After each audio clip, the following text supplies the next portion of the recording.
I've rewritten this one a couple of times, so apologies if it's all over the place.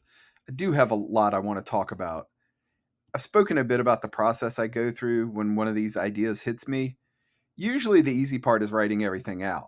Sometimes the words flow, other times, like with this episode, things take time to develop. I'll usually blast through a first draft, go back and do a little bit of cleanup, and then I record. Sometimes recording them has been the problem. That's kind of what's been going on recently. I've got a small backlog of episodes I haven't been able to get through yet. I want to sound authentic when I do these, and getting to a point where I feel comfortable talking and where I think I can make it all the way through one of these coherently takes some time. And that feeling has been a lot more elusive than usual recently. I've been thinking a lot about my introverted nature. I'm part of this introvert community involving some other people that I work with. Recently, we had Dave Bautista, the wrestling dude. He spoke specifically about his introversion and its impacts on his life.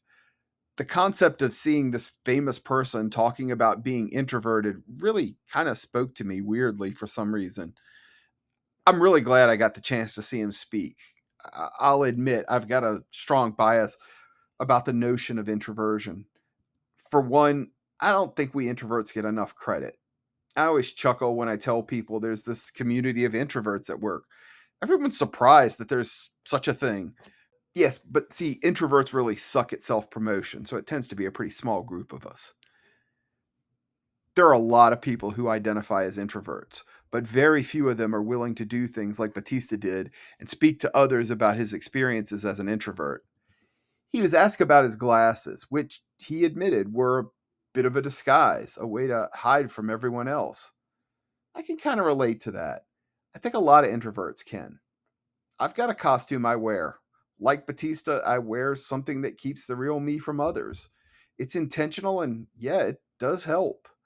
I never realized it was a disguise, but it got me over a pretty big hurdle during the pandemic. I only just realized that as I was typing it out. Because I spend so much time staring at myself during the pandemic, I started to wear a hat. I landed on this cool gray hat and it kind of became my thing.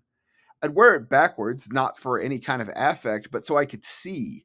And I kind of got used to things that way, just seeing that image became kind of a part of my day. And so I got more and more comfortable with it.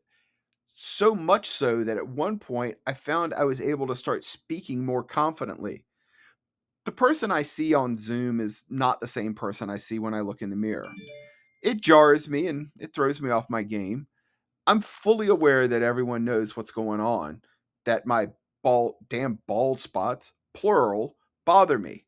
They do, so I removed that from my mental equation. I also realized this disguise thing runs pretty deep with me. And I've got an episode typed up talking about my cousin Robin and the impact she had on my life. I've tried recording it a couple of times, but I'm not there yet. Let's just say there's still a lot of unprocessed stuff.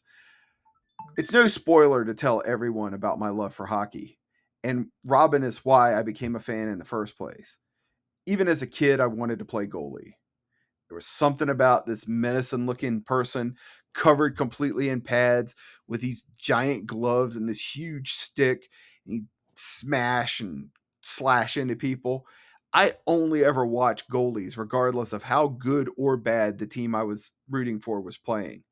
In school, when we play soccer or field hockey or anything, I always volunteered to play goal. My lifelong love of hockey is a story for another time. Believe me, I know. I tried to make it work here. It's just too big of a sidebar. I'm trying to do better with the self editing. We were talking about Batista and the concept of disguises.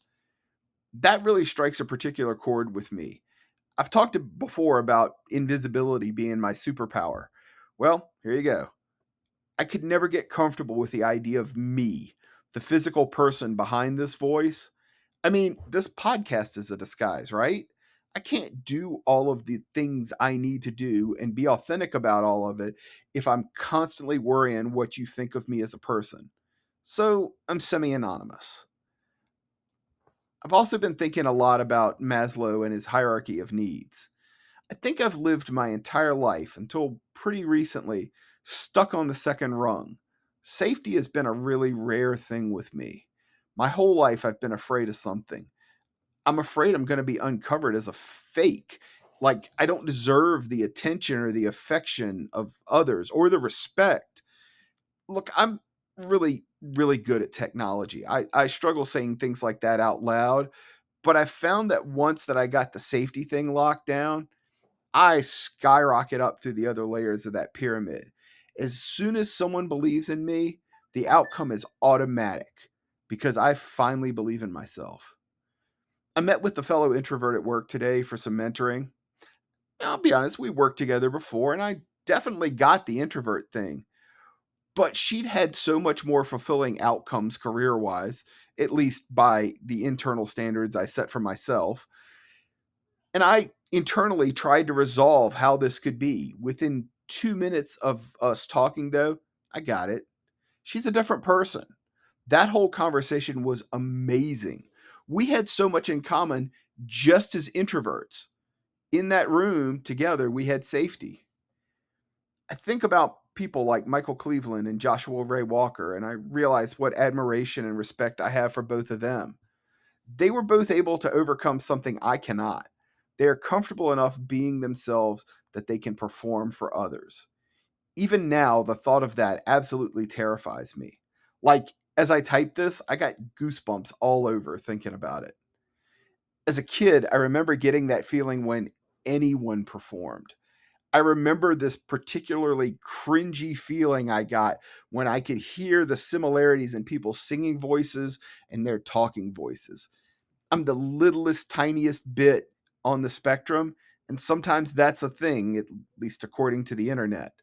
Like there are physical symptoms I get. I kind of feel a little nauseous, and I wonder if it's maybe tied to that whole safety thing.